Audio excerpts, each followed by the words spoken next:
Wenn das jetzt kein KI-Bild ist, dann brechen wir das Video sofort ab und ich suche mir einen neuen Job.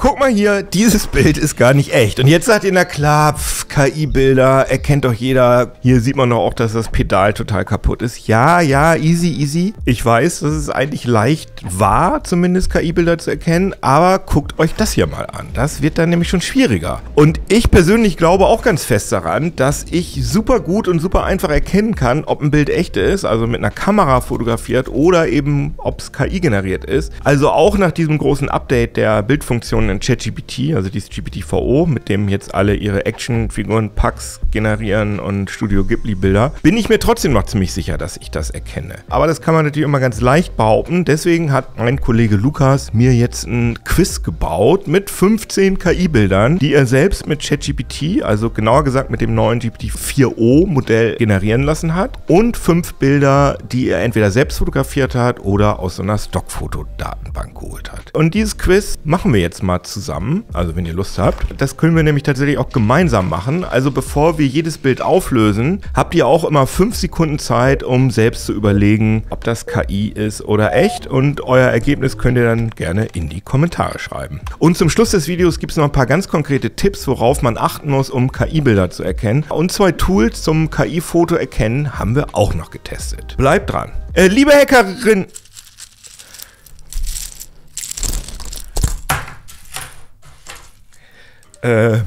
liebe Internetsurfer, herzlich willkommen hier bei...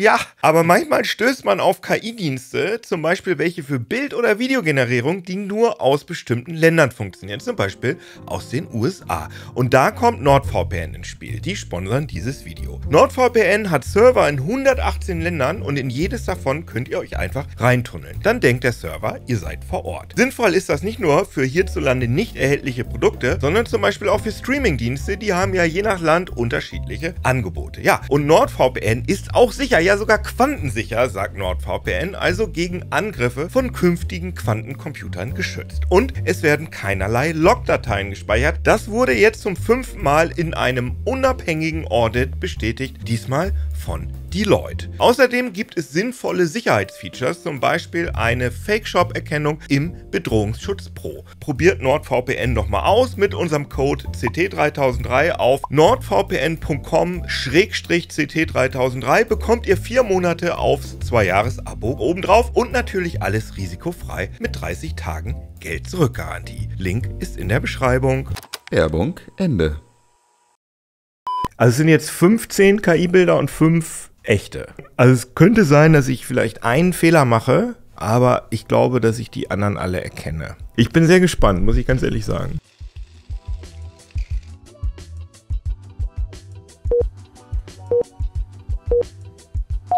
Oh Gott. Es fängt ja direkt schwierig an, Leute. Scheiße. Oh Gott. Ich hoffe, das ist jetzt direkt das Schwierigste. Also, das hat natürlich so eine gewisse, Artifizialität durch die Farben. Irgendwie sehen die Schafe auch alle sehr ähnlich aus, aber nicht so ähnlich. Und ich versuche jetzt irgendwie auf die Gliedmaßen zu achten. Da sehe ich aber nichts Auffälliges. Und an den Schatten sehe ich eigentlich auch nichts Auffälliges. Die sehen für mich irgendwie... Obwohl, nee. Wenn ich da nach vorne gucke, dann sieht es irgendwie komisch aus. Ich sage, es ist KI generiert. So. Puh. Aber extrem gut. Aber ich glaube, irgendwie sah es ganz kleines bisschen zu perfekt aus.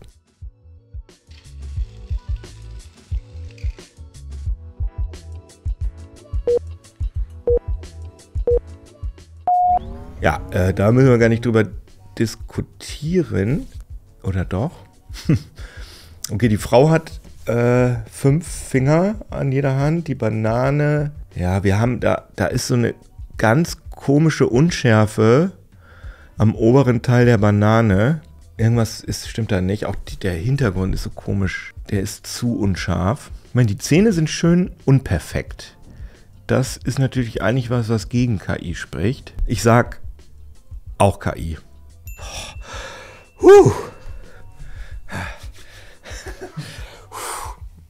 Ja, alles klar. Nächstes Bild bitte.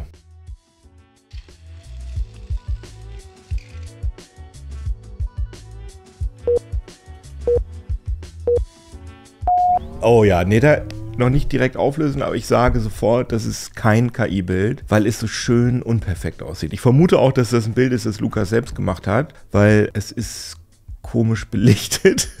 Ich will dich nicht dissen, Lukas, ne? Der Gartenzwerg ist halt so richtig dreckig und unten links guckt da nochmal so ein kleiner Zwerg rein. Also es sieht auch richtig schön deutsch aus mit diesem Baumarkt-Lattenzaun da hinten. Also das ist ein echtes Foto. Von Pixabay, von einem verifizierten Foto. Ah, okay, okay.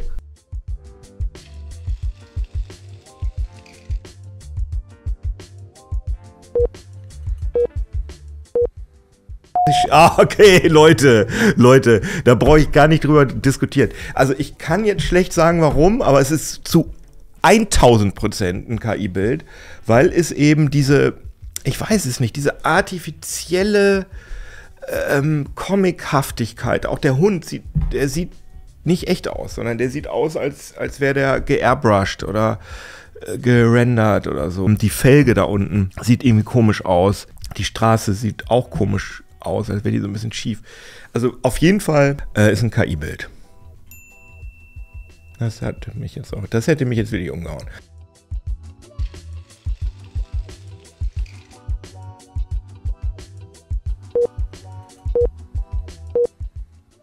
Und auch hier gilt schon wieder das Gleiche. Also erstmal habe ich so ein VR-Headset noch nie gesehen und ich kenne mich damit ganz gut aus. Es könnte aber natürlich so ein chinesisches Generic KI-Headset sein. Also mein erster Impuls war jetzt sofort KI-Bild. Wenn ich jetzt länger hingucke, könnte es natürlich auch so ein super krass belichtetes Stockfoto sein. Aber ich finde alleine der Hintergrund, was ist denn das auch auf diesem schwarz-weißen Foto da neben der Lampe? Ist das ein Geist oder so? Oder was ist das? Ein Zombie?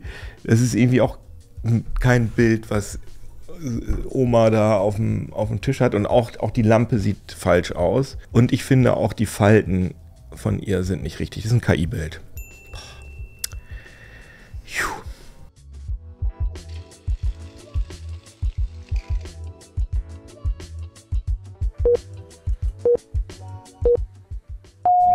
Ja, und da direkt der Impuls von mir, das ist ein echtes Bild, weil es ist schief, es ist irgendwie nicht so richtig, es ist schon okay belichtet, aber es sieht einfach aus wie ein Foto, was man so gemacht hat.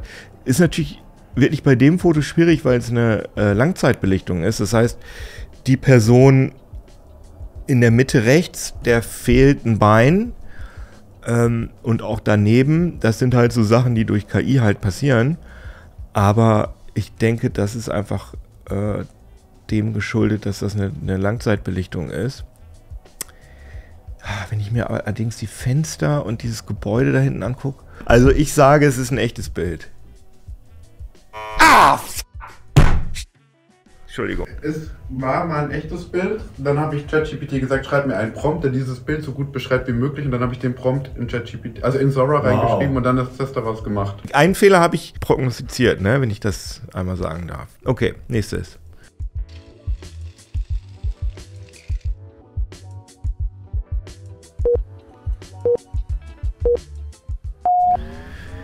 Puh. Gut, das ist jetzt halt auch irgendein Tier, wo ich jetzt, also das sieht aus wie, ist das mit Donald Trump verwandt? Das ist halt auch ein Tier, wo ich mit solchen Tieren habe ich nicht so viel zu tun. Das sieht halt aus wie so ein ganz perfektes Tierbild aus dem Amazonas, was in irgendwelchen Bildbänden drin ist. Ich sage, es ist echt. Ja. Sehr gut. Puh, okay.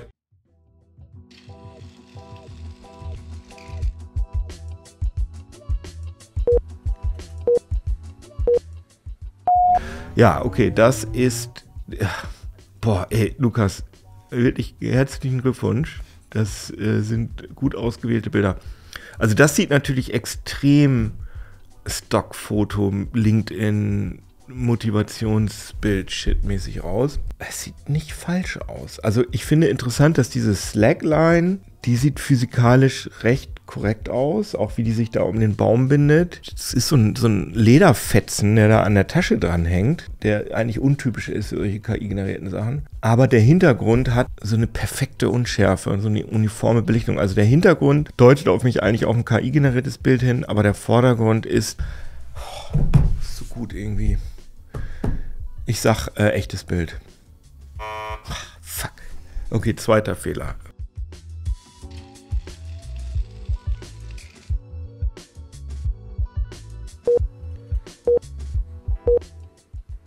Okay, hier würde ich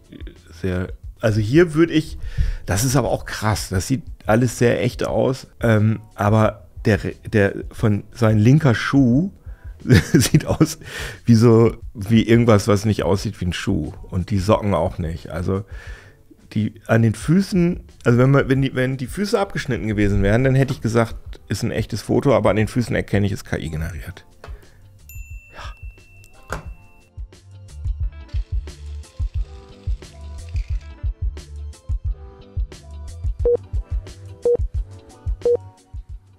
Okay, das ist natürlich extrem schwierig. Sorry, aber da muss man wirklich raten. Ist auch KI generiert. Ja.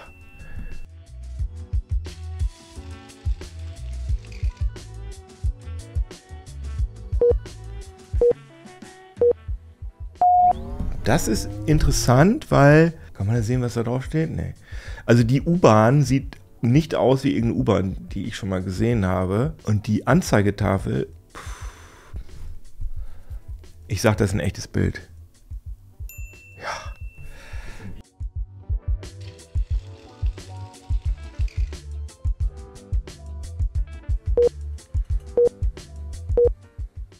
Ah ja. Gut, dass ich nicht übers Bild. Ja, da bei dem Bild muss ich, glaube ich, gar nicht so lange überlegen, weil die Fackeln so unecht aussehen. Das ist ein KI-Bild. Ja.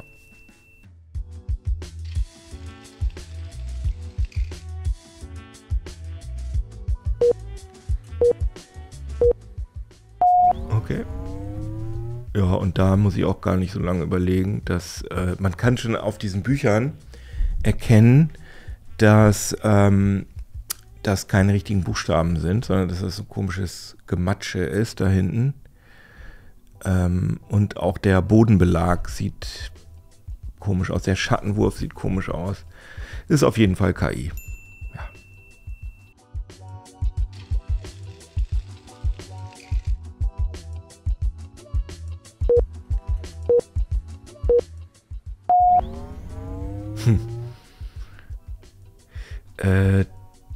Das ist ein echtes Foto.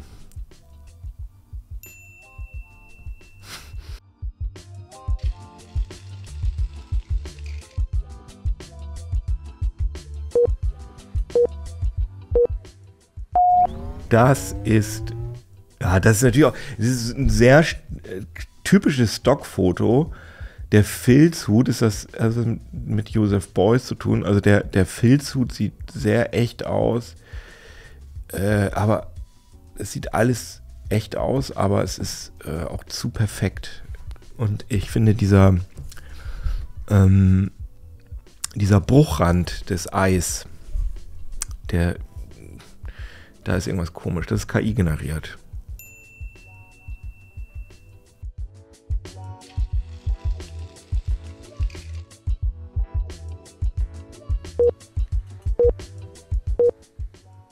Ja, das ist so, also da würde ich jetzt direkt 1.000 Euro drauf verwetten. Das ist zu Millionen% KI generiert. Die Räder sind schief.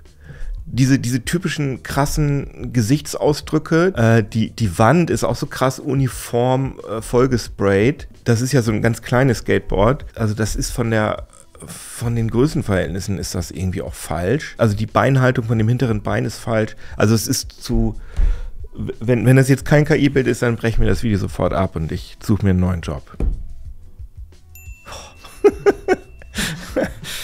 Ja.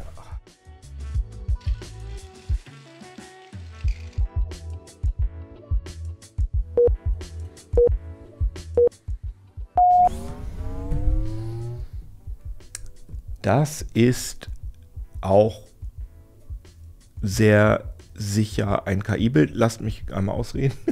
Da ist nämlich, ist ja wahrscheinlich irgendwie Paris oder so. Und das soll irgendwie der 6., wie heißt das, Arrondissement oder so. Und die Buchstaben sind da falsch.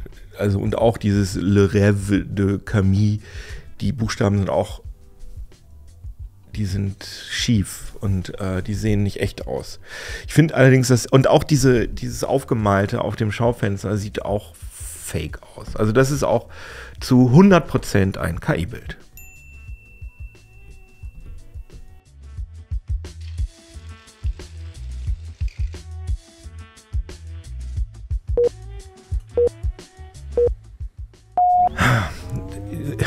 Bei solchen Bildern, Leute, ist es natürlich echt schwierig, weil die sind jetzt so bewusst artifiziell dekorativ, ne? Da sind ja wenig Sachen, die man,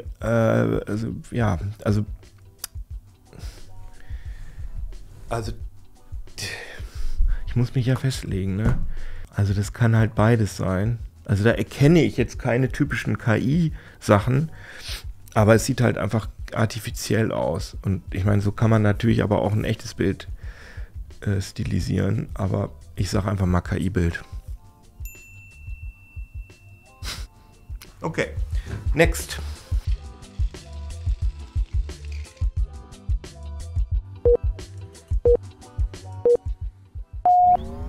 Krass. Also das Graffiti sieht sehr, sehr echt aus. Und da auch so kleine Tags drin sind, sieht sehr gut aus. Aber Lukas, das ist ja aber auch heavily bearbeitet, ne? Also wenn es ein echtes Bild wäre. Aber gut, okay, ich muss da jetzt mit umgehen. Auch das ist schön, das ist unperfekt. Da sind so Plastiktüten, die da am Fenster drin sind. Es ist dreckig, es stehen irgendwie so ein paar kaputte Pflanzen da in dem Fenster. Das Graffiti sieht echt aus. Ich würde sagen, das ist ein echtes Foto. Ja. Sehr gut.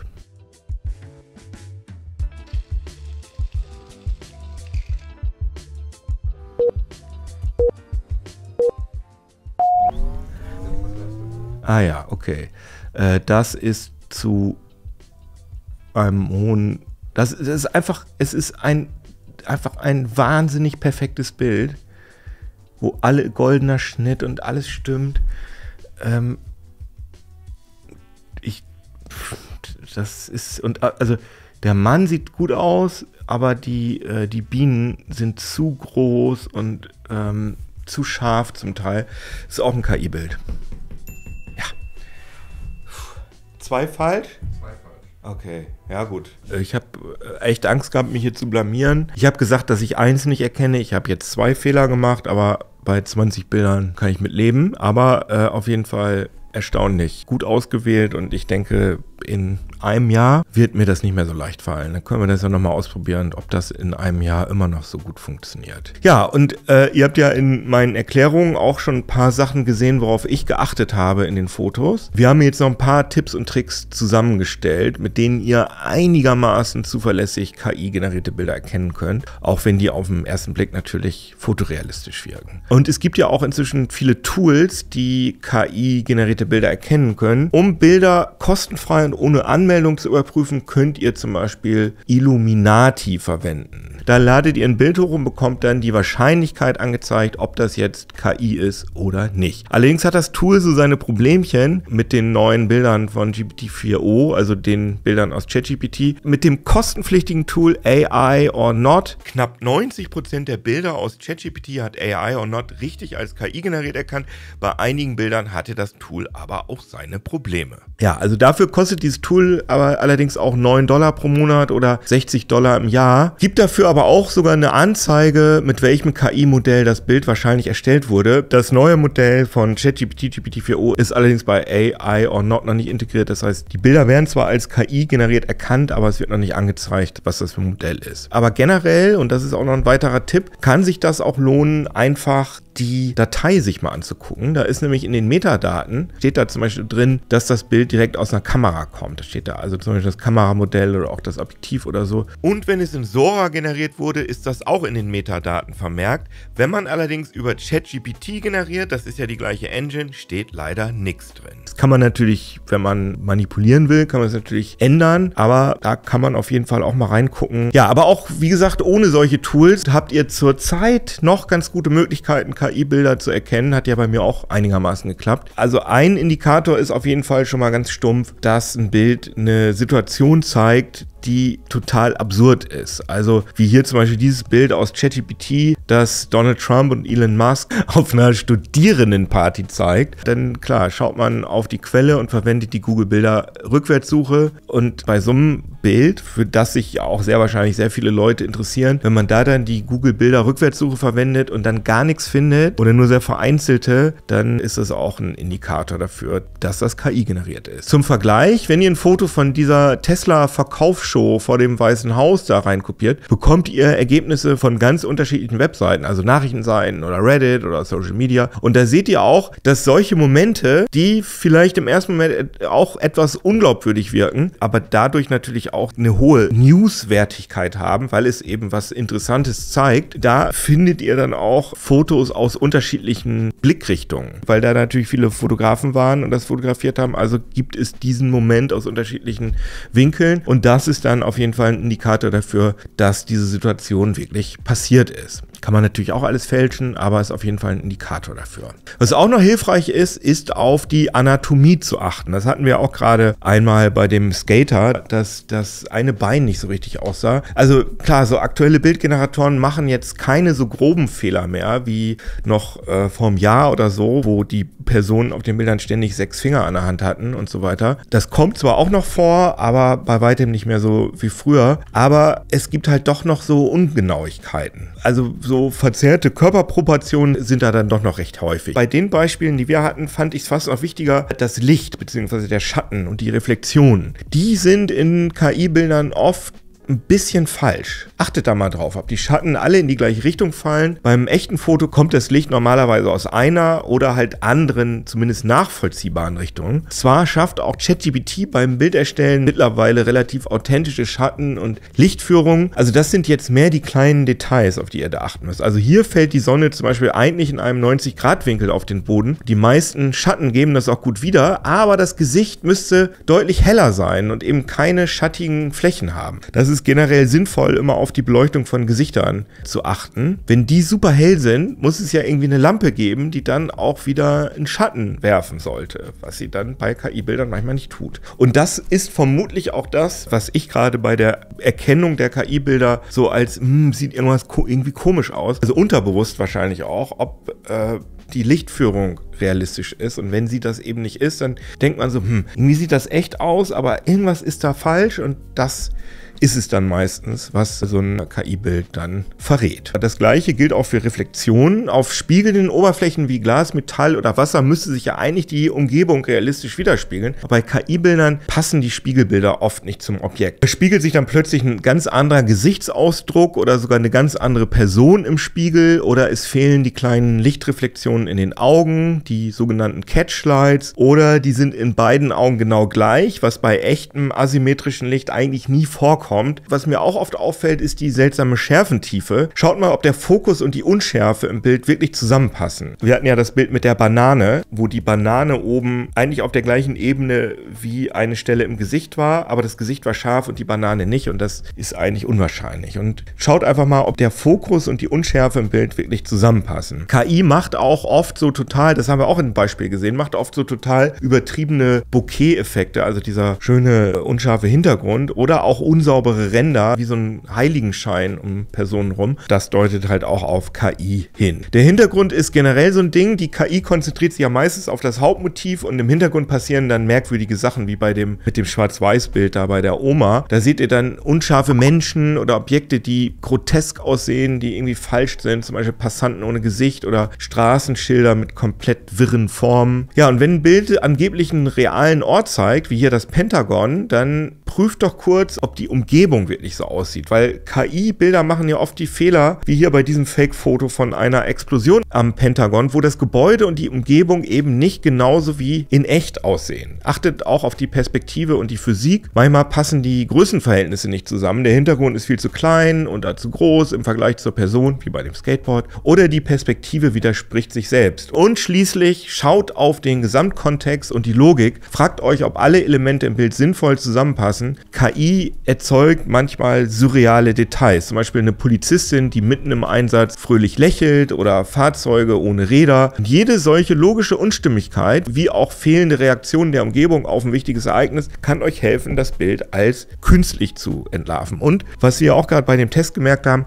der erste Impuls, wenn ihr so ein Bild seht, also zumindest das bei mir gerade funktioniert, wenn ich denke, das ist irgendwie fake, dann stimmt das meistens auch. Also wenn man dann genau hinguckt, denkt man, das sieht ja doch echt aus. Aber wenn der erste Impuls in das Bild reinpoppt, irgendwie ist das falsch, dann ist es das auch meistens. Mein Fazit. Ich muss sagen, ich bin hier reingekommen und habe gesagt, ich werde auf jeden Fall jedes Bild erkennen. Vielleicht mache ich einen Flüchtigkeitsfehler, aber meine Sinne sind da so drauf fokussiert, das ist kein Problem für mich. Es war dann doch schwieriger, als ich gedacht habe. Ich habe 2 Bilder nicht erkannt, okay. Hat mein KI-Erkennungs-Selbstwertgefühl jetzt noch nicht komplett erschüttert, aber ich fand es krass, wie gut das geworden ist. Und es ist halt auf jeden Fall auch krass, dass das auf jeden Fall jetzt auch besser werden wird. Es ist auf jeden Fall noch möglich, Stand heute, KI-generierte Bilder von echten Bildern zu unterscheiden. Das finde ich persönlich ganz beruhigend, dass es noch geht, aber die Frage ist eben, wie lange noch? Also ich muss sagen, dass mir KI-Bilder ein bisschen auf den Senkel gehen inzwischen, weil die halt so allgegenwärtig sind, also diese Actionfiguren und Studio Ghibli und so weiter. Das ist so inflationär und auch so unkreativ oft. Und ich will aber nicht KI-Bild- und Videogenerierung generell verteufeln. Ich finde, dass da auch gute, interessante Sachen mitgemacht werden, kreative Sachen. Zum Beispiel jetzt ganz aktuell das Musikvideo von DJ Hell und Jonathan Mese. Das ist ein super kreatives, KI-generiertes Video. Ich glaube, dass es jetzt noch geht, dass man interessante, kreative Sachen mit KI macht. Ich glaube aber auch, dass dieses Zeitfenster nicht mehr so lange offen sein wird und dass wir in einiger Zeit alle genervt sein werden von KI-generierten Sachen, dass wir alle ein starkes Bedürfnis dazu haben, von menschgemachte Dinge zu lesen und zu sehen. Ich bin mir ziemlich sicher, dass es bald sehr schnell auch wirklich losgehen wird mit KI-generierten Büchern sowieso, Serien, also dass so Unterhaltungskultur sehr viel KI generiert sein wird und ich bin mir sehr sicher, dass es da auch einen riesen Backlash geben wird, dass Leute super genervt davon sein werden. Und bei mir fängt das, wie gesagt, jetzt schon an, vor allem, wenn man die Sachen so unkreativ verwendet. Ich will es nicht verteufeln, man kann da interessante Sachen mitmachen, aber die meisten Leute machen eben ziemlich langweilige Sachen damit, die mich nerven. Ja, wie ist das bei euch? Also findet ihr das alles super geil, dass ihr jetzt so schnell Bilder generieren könnt und Videos? Habt ihr die Bilder aus dem Quiz alle sofort erkannt? Habt ihr vielleicht sogar noch mehr Tricks, wie man KI-generierte Inhalte erkennen kann? Alles sehr gerne in die Kommentare schreiben. Wir lesen alles und natürlich auch gerne den Kanal abonnieren. Alles schön abliken und ja, tschüss.